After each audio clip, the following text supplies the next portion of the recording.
What you do each morning not only sets the tone for your day, but it likely will make or break the next few hours of it, maybe even your whole day, and it will make or break your life. A good morning routine can literally change your life. If you're like me, some of the most important things you do for your health and your well-being take place in the morning. And there's two things in particular that I have found that make morning routines stick and work really well. So in today's video, I invite you into my personal space to share with you some of these things that I have found to be so important. The two things in particular that I found to be so important when creating a morning routine. I have recently given my own morning routine a shake-up, mostly because I decided I wanted to try and start my day earlier so that I could really slow down my pace and at the same time do everything that I wanted to do in this period of time in the morning. And honestly, this hasn't been an easy thing to do at all. So basically, I will share with you how I went from really kind of failing at my morning routines to getting to the dreamy, slow morning routine that I have now and I currently really love. So I'll share with you some important things to keep in mind as you're crafting your own lovely morning routine and how to be really intentional about how you put yours together. While my own morning routine takes several hours, these same principles are going to apply even if you just have a very short amount of time each day. The other thing that I have struggled with in my own morning routines is that they go out the window when I travel. And I think I might have finally figured this out too. As I'm filming this, I've actually been spending time and spending the week out of town with my husband. He's working out of town this week. So before we dive in with where to start, just a very quick introduction for you in case you're new here. I am Julie, I'm the creator of the J&B Living Journals, and I'm the lead motivator in the Art of Intentional Living online community. And I am someone who fully believes that you have what it takes to create a wildly happy and fulfilling life for yourself. So if you are tired of feeling like you're going through the motions and you're lacking some fulfillment in your life, and you just aren't sure where to begin, you're in the right place, my friend. If it feels like I'm talking to you, just go ahead and hit that subscribe button right now while you remember to do so that you won't miss out on any future videos that might be helpful to you as well. So, if you want to be really intentional with your mornings, where do you begin? Well, there are four main elements that you need to consider when you are creating an intentional morning. These are easy to remember as they all start with W. What, where, when, and why. So let's start with why. Why do you want to do these things in the first place? Now, this is simple. You either want to change your life to enjoy your life, or you want to enjoy your life more. If your day begins with you just racing around the house, I doubt that you are finding that or the way you feel through the rest of your day very enjoyable. To slow your life down enough to be present for it and enjoy it, it takes some thought and it takes some practice. To enjoy your life, you have to care for your mind, for your body, and for your soul. And much of that can happen with a really intentional morning routine. Let me know in the comments which camp you're in. The I want to change my life to enjoy my life, or the I want to enjoy my life more. So next, when. The time that you do your morning routine has to work for you. If you are a person that works late at night and you're trying to get up at 5 a.m. in the morning because you try and want to get a lot more done during your day, you're just setting yourself up for failure. It's just not going to work well. I start my mornings now at 6 a.m., but I did have to really work myself into this, and it was hard. Mostly, I just kept being consistent about getting up early in the morning and doing my best to do all the things that would make it easier for me to fall asleep earlier at night. I'd say that most people's mornings, including my own, start with the fundamental things, like brushing your teeth. Before I do this, however, I actually scrape my tongue. Do you do this? After brushing my teeth, then I take a few moments to splash my face with water, and then I wash out and exercise my eyes by letting the water get into my eyes and then looking in a circle in all directions as far as I can.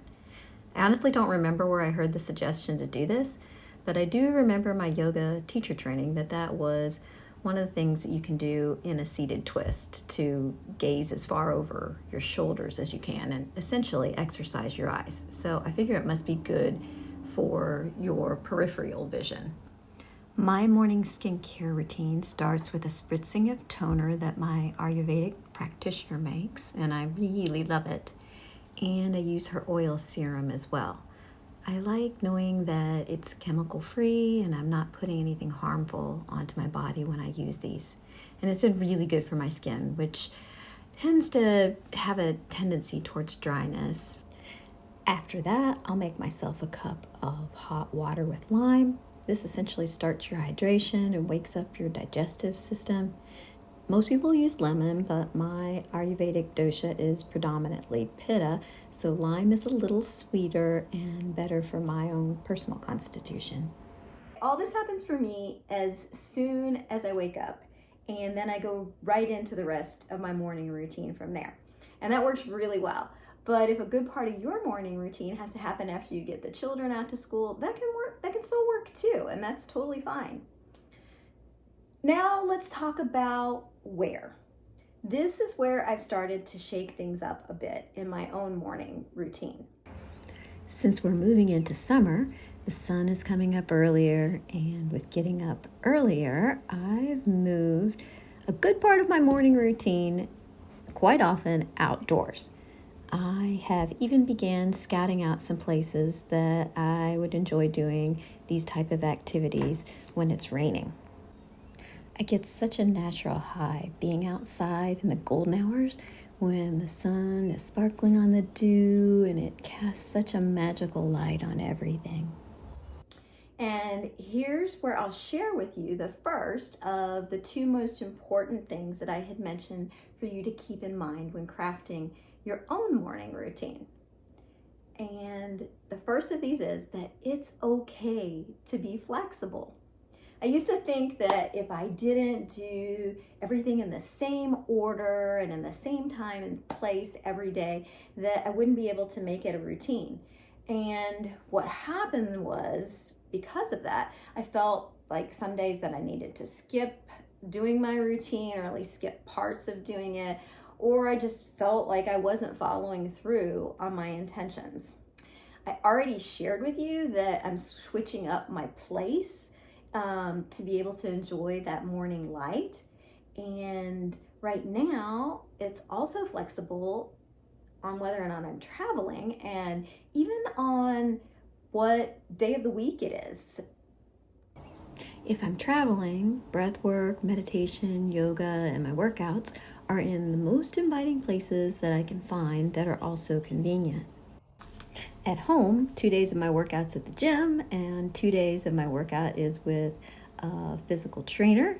One of the best investments I've made in the last year, for sure. And on the weekend, sometimes I toss out some or all of this portion of my morning routine just to spend more time with Kurt. So while on some days I'm doing yoga and others my workout looks much different, I frame this in my mind as it being my workout. Being very intentional about what you put into your morning routine is really key too. Besides the basics of self-care, it's great to include some kind of movement that you enjoy. So we've talked about these two components of my routine already, and there are many tools that you can use to help you with reflection. I have books that I like to read, and my journaling practice is a big part of this portion of my routine. When you're being intentional about slowing down in your life and creating a life well lived, reflection is a crucial part of your day. You simply won't get the insights to help you change things to live your life with more ease if you don't reflect on what's working in your life, what's not, and why. If you'd like a deeper look at what my journaling routine looks like, I suggest you check out this video. Or if you're just getting started with journaling, you might want to try this one. And I'll leave links to these in the description as well.